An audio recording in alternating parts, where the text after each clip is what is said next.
yung diskarte niya sa buhay ay guided ni Pacquiao. Tapos, syempre, yung ano yung guidance sa boxing, di ba? Mm-mm. Yung career charting, di ba? Yung Mm-mm. ganon.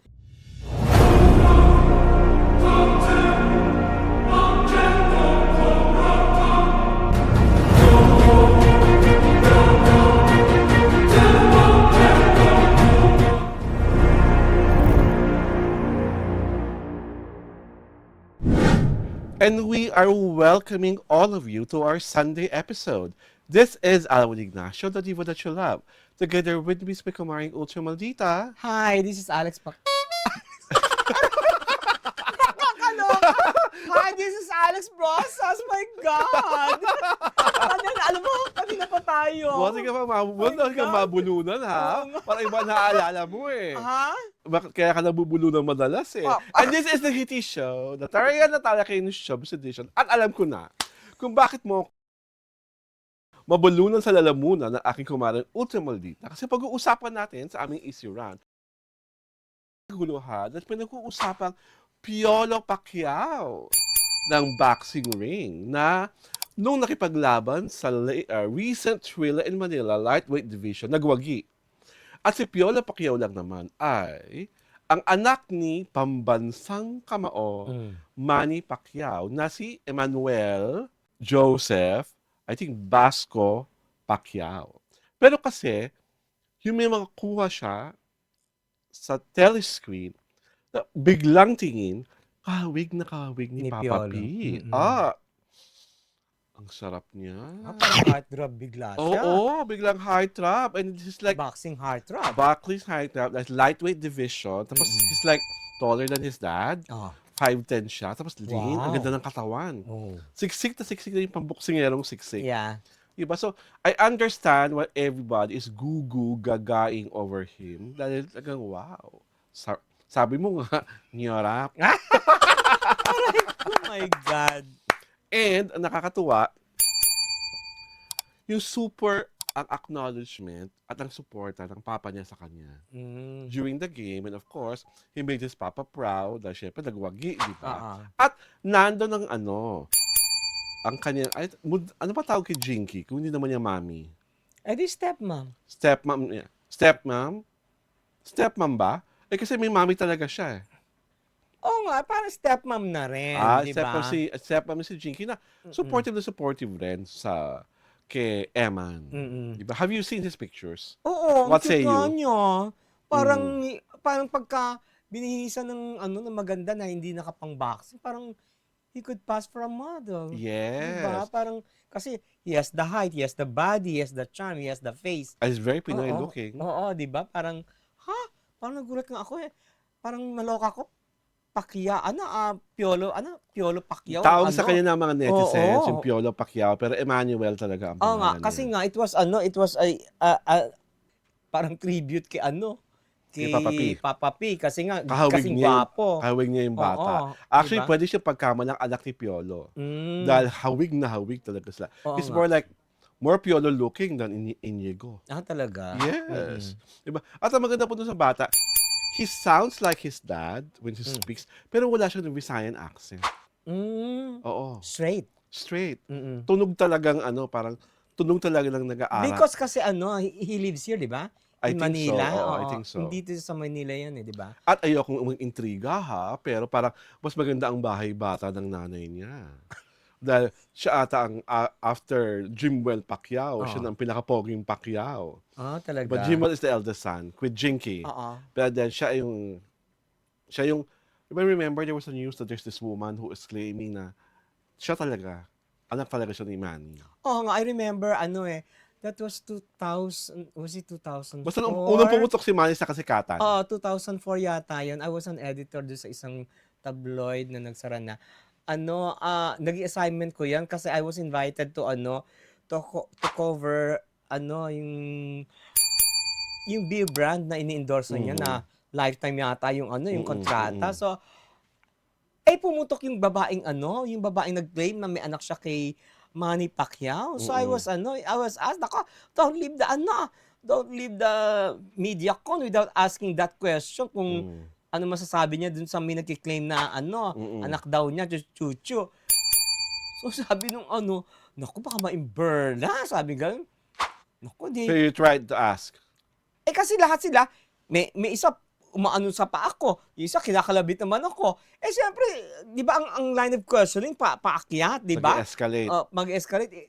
Ngayon, yung isa tinititigan na ako, yung isa pinagdidilatan na ako ng mata, para yan, teka muna, kukuha ka ng buwelo, Buwelo. di ba? Kasi final question yung gano'n di Oo. ba? Kumbaga sa Or actually, ABS-CBN, pwedeng killer killer question or question. pwede mo na i-one-on-one. Mm. Bilang respeto sa mga Ngayon, PR. kasi pero sabi ng PR, bahala ka, basta kung ako sa'yo, huwag mo na itanong kasi baka magalit. Oo. Ay, so hindi naku, iniisip ko nasa presidential table kami, pag nagalit pa 'to, aabot ba yung ano niya, Kamao yung niya. kamao niya dito. Ang lapad nung sabi ko hindi naman. Tapos tinanong ko, finally tinanong ko, siyempre everybody's waiting, oo. Napakaganda ng Tinanong lahat. ko, kasi ako lang daw ang may guts na magtanong, so sa akin pinatanong. Tinanong ko, so ang sabi ni Manny Pacquiao, "'Di ba boksingero ako? Mm. Anything about boxing you can ask me." Yun ang sagot niya. Mm. Eh di, whatever it is. Siyempre tinanong mo, yun ang sagot. Ano man baguhin mo yung Oo. sagot, yun ang sinabi Walang niya. maganda nga lang doon is that tinayoan si Manny yung bata. Talagang Diba? Talagang kasi parang di naman yan talaga madidinay yun kasi, di ba? It was a love ba or ano ba, di ba? blessing yun, baby. At tignan mo naman ang nangyari. Oo. Parang ito talaga ang susunod sa yapak niya. Mm. Well, of course, I don't think Eman can replicate the legend of his father. But at least, he's trying to carve his own niche. Oo. At Diba? saka, At ang mga nun, super supportive si Papa Manny. At saka hindi. Ibig sabihin, the legacy continues. Kasi, di ba, powerful boxer, worldwide known, Legend. legend, di ba? Tapos meron siyang may ipinamana siya sa anak niya. At speaking Diba? of the legend of Manny Pacquiao, kasama siya sa isang parang reality show na game na tawag at Physical Asia. At shock na shock ang mga kalaban nila kasi kasama siya sa Team Philippines. Ang naglalaban-laban pala sa Physical Asia ay mga contenders mula South Korea, Japan, Thailand, Mongolia, Turkey, Indonesia, and Australia. Diba? So it's a game, laban talaga, palakasan, pasikatan, and si Manny ang team leader ng Team Philippines. So, nung pinakilala na yung Team Philippines, kita-kita sa clip, shock lahat ng contestants na may ganung kalaking... They were not expecting na may ganung kalaking player sa Team Philippines. And Manny is going to do all the games, all the parang relays and everything. Dahil sabi niya nga, malakas pa siya, hindi pa siya matanda. Diba? Kaya hit agad yung Physical Asia sa Netflix. Oo. Dahil imagine mo, you have a Manny Pacquiao playing with Team Philippines. Lakas doon. Siguro nagimbal yung mga kalaban, Oo, di ba? parang Cesar Pacquiao. Ha? Oo, everyone was really, kinakita mo sa mga face expressions na sila makapaniwala na the boxing legend is with Team Philippines and playing with them. Diba? So, we hope si Piolo Pacquiao or si Eman Basco, aside from doing boxing, matapos yung kanyang pag-aaral, di ba? Kasi he's only like 21 years old. Batang-bata pa matapos yung kanyang pag-aaral. At gusto ko rin yung idea mo na he gets the opportunity to do modeling para makita niya na pwede naman kumita na hindi kailangang binubugbog mo ang katawan mo na ganun kahirap. At saka maganda nun, he is on his own. Of Yes. course, kasi hindi mo naman maitatatwa, he is a Pacquiao. Yes. Di ba? Everyone, Pero he's not riding on the coattails of his father's legacy. Di ba? Kasi hindi man niya ginamit ang tatay niya ever since, di ba? Saka pag lumalaban siya, ginagamit niya yung name Basco. ng mama niya.